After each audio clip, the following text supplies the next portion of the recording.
inspection, we noticed so far just one bee that has deformed wing virus. But it's been since late spring since there was a mite treatment, so right after honey harvest is complete, it'll be time for another mite treatment. Okay, this is a Caucasian queen bee. She's got a little bit of brood in every single box. She's doing really good. We did not see her today, but we did see 1 to 3 day old eggs, so we know she's in there, or that there is a queen in there. And so on the next inspection, we need to make sure we spot her. Okay, here's the old queen. We found a cell, but at least she's still here. Michael had gotten in here and checkerboarded it and might have stopped her from swarming because she's just starting to lay eggs again. There's mostly just all sealed brood in here, and now on this frame there's the 1 to 3 day olds. So way to go, Michael, you stopped her.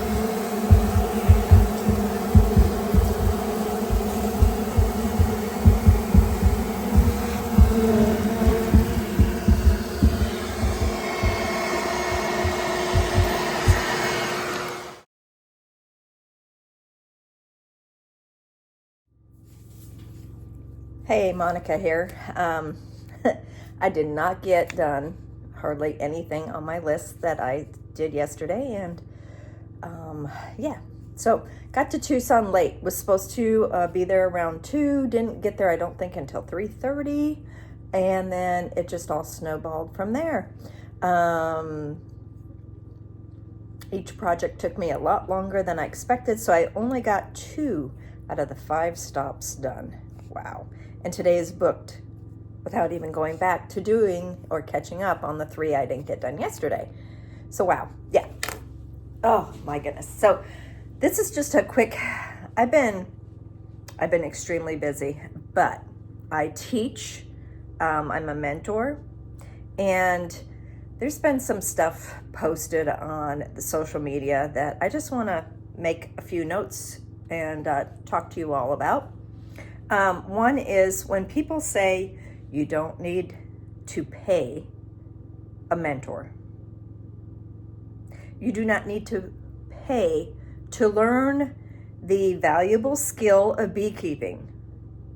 You just need to find somebody who's willing to give you all that information for free, to spend the time with you, to, I'm going, wow. You know, this is why many mentors charge. This is why I charge. This is why there's a fee for my beekeeping class.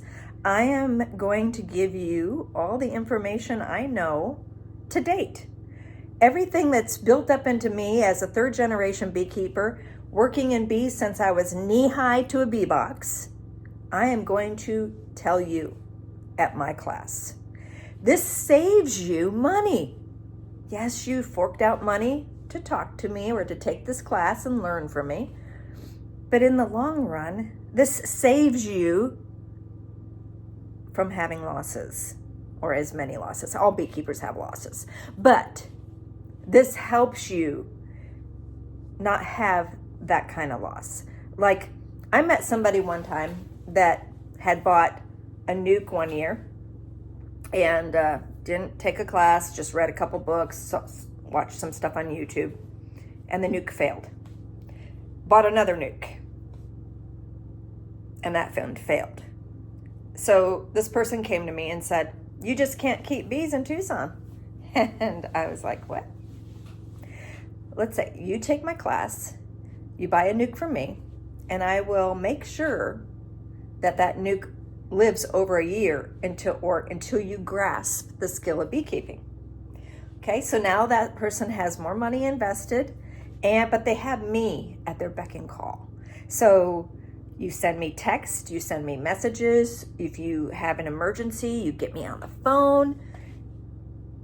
And I walk you through what you need to be doing in your bees.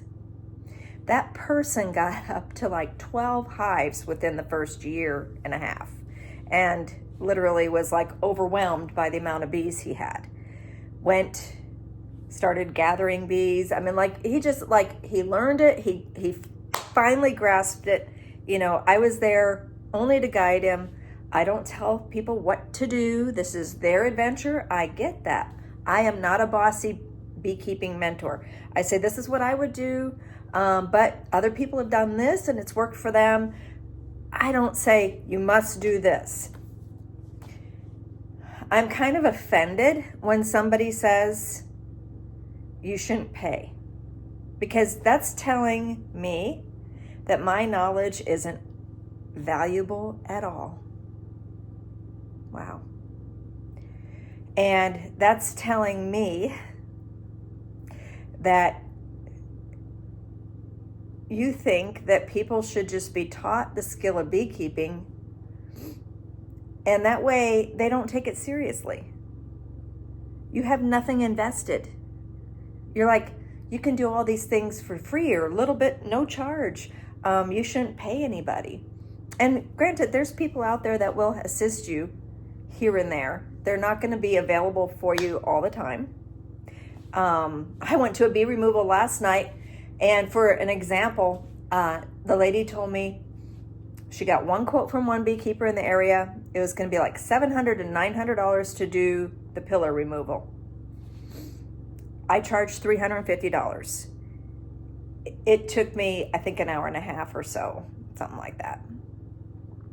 Another guy was only going to charge $75. That's what she told me. But he couldn't make it to do the removal because his vehicle doesn't work. See, if you don't charge enough to cover your expenses when you have vehicle breakdowns, you got $4 a gallon in gas right now, you blow tires, my truck's gonna hit about 300,000 miles pretty soon. I can't afford to buy a new truck, and I charge $350. If you're only charging $75, of course you're not gonna be able to fix anything. That's just all there is to it. Nobody will pay to the beekeepers to fix their stuff or put food on their table. And you want the beekeepers to do it all for little or nothing. Again, not a good idea. Some of the best beekeepers, the most brilliant beekeepers, have gone under because they don't have good business practices. And so that all is said, then she said to me, the guy was going to set her up with another beekeeper in the area that wouldn't charge much at all either. But then they never heard back. There was no communication. And so that's one of the best business practices, is not only to, and I'm really bad right now because I'm like, I got sick 3 weeks ago. I was down completely for a day. Didn't even answer my phone for a day. 72 messages when I turned it back on. I was like overwhelmed, and I'm still overwhelmed. I'm like, probably, it's just crazy. The bees are like on speed. We're having a super bloom. It is really awesome. But business practices say a lot. You have to charge the correct amount, not too much, not too little. You can't hurt yourself while helping others. And you can't do everything. I'm, finding that out. But so this is just something I wanted to mention, because this is stuff that's been popping up on social media.